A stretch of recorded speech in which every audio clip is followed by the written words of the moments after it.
हा, नमस्कार शेतकरी बंधूंनो. मी आता एका चण्याच्या प्लॉट मध्ये आहे आणि आपण बघता की चण्याची वाढ तशी चांगली आहे.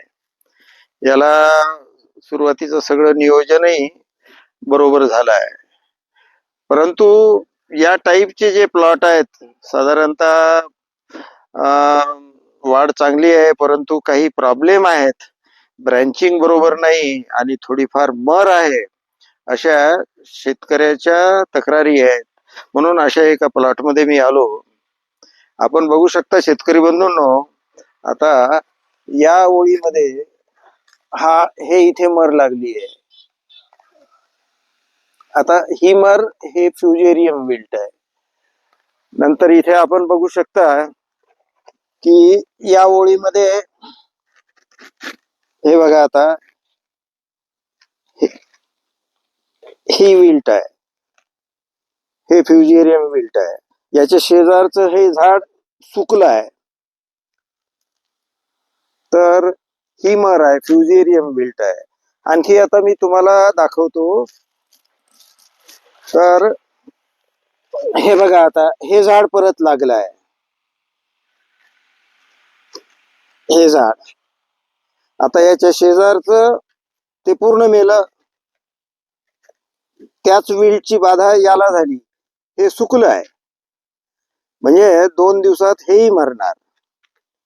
हे त्याच्या शेजारचं हे बघा, मुळी याची गेली आहे, पानं सुकली आहेत आणि हे झाड आता गेल्यातच जमा आहे. तर आता आपण फील्डवर आहोत, चर्चा करू. आणखी मला झाड दाखवता येतील. हे बघा, इथे हे झाड गेलं आहे आणि आता ही नुकतीच सुरुवात झाली आहे. आता मी परत समोर येतो. बघा बंधूंनो, आता इथून इथपर्यंतची झाडं ही गेली आहेत. याच्या बाजूच्या लाईन मध्ये झाडं गेली आहेत. हे बघा इथे आहे. तर बंधूंनो, आज हा प्लॉट चांगला आहे. फक्त आपल्याला कसं आहे की ही जी मर आहे याचं आपल्याला नियोजन करायचं आहे. आणि जसं ही अशी उभट वाढ नको आपल्याला चण्याची, तर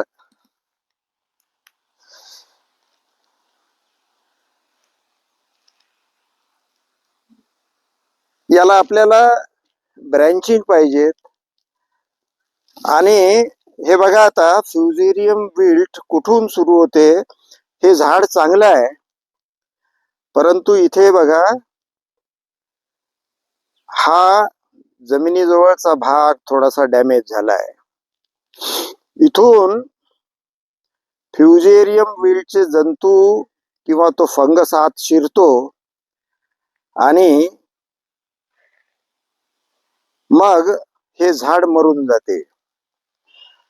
बंधूंनो, झाड मेल्यावर किंवा पिवळं पडल्यावर तुमच्या लक्षात येते. आता हे झाड जमिनीत जर असं असेल तर यावर तुम्हाला काहीच प्रॉब्लेम लक्षात येत नाही. परंतु आमची नजर थोडीशी बारीक असते तुमच्यापेक्षा, आणि म्हणून आमच्या नजरेत ह्या बारीक गोष्टी येतात. तर तुम्ही सुद्धा जसं आम्ही निरीक्षण करतो तसं आपल्या शेतात जाऊन निरीक्षण करायचं. एखादं दुसरं झाड समजा सुकलं असेल तर त्याचं खोड, त्याच्या मुळ्या, त्याच्या फांद्या, त्याची पानं सगळी तपासून पाहायची. आणि मग तुमच्या लक्षात येईल की तुम्ही थोडंसं लवकरच त्या गोष्टीला कंट्रोल करू शकता. बंधूंनो, आता ही मर कंट्रोल करण्यासाठी तुम्हाला एक चांगलं बुरशीनाशक घ्यावं लागेल. तुम्हाला टिल्ट घेता येते, पंपाला 20 मिली. टिल्ट नाही मिळालं तर दुसरं चांगलं फंगीसाईड घेता येते. तुम्हाला रिडोमिल गोल्ड घेता येते पंपाला 40 ग्रॅम. तुम्हाला कमी किमतीचं फंगीसाईड वापरायचं असेल तर साप सुद्धा वापरता येते पंपाला 30 ते 40 ग्रॅम या प्लॉटसाठी. तर एक चांगलं मी सांगितलेलं किंवा आणखी दुसरं चांगलं फंगीसाईड घ्या. ही मर फंगीसाईडनं कंट्रोल होते. फक्त ही मर कंट्रोल करण्यासाठी अट एकच आहे. मी तुम्हाला सांगितलं की बुरशी इथून आत शिरते.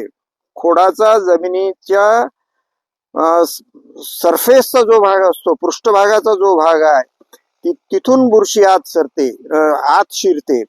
तुरीमध्ये सुद्धा मी तुम्हाला असं सगळं दाखवलेलं आहे की फ्युजेरियम विल्ट ही कुठून आत शिरते. आणि तिथेही मी तुम्हाला सांगितलं आहे की कशी फवारणी घ्यायची.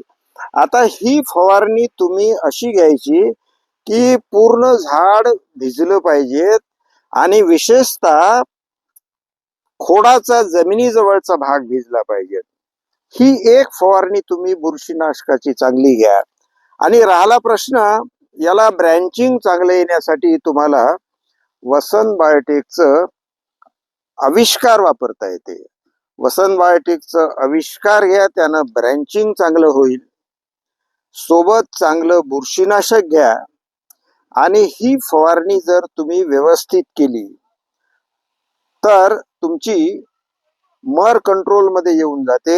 बघा, हा खूप चांगला प्लॉट आहे, परंतु असं जर ही मर वाढली तर आपलं नुकसान होऊ शकते ना. बऱ्याच ठिकाणी मला अशी मर दिसत आहे याच्यामध्ये. आणि ही मर करणं, कंट्रोल करणं आवश्यक आहे बंधूंनो. तर आपल्या शेतामध्ये जाऊन आपण निरीक्षण करा, आपल्या पिकाची काळजी घ्या. आजच्या तारखेत याच्यावर कुठलेही इन्सेक्टिसाइड फवारण्याची गरज नाही, कारण याच्यावर कुठल्या किडीचा अटॅक दिसत नाही. तर एक बुरशीनाशक आणि एक ग्रोथ प्रमोटर जे आविष्कार आहेत ते फवारलं तर आपलं काम होऊ शकते. आपल्या हरभऱ्याची काळजी घ्या आणि आपलं उत्पन्न वाढवा. धन्यवाद.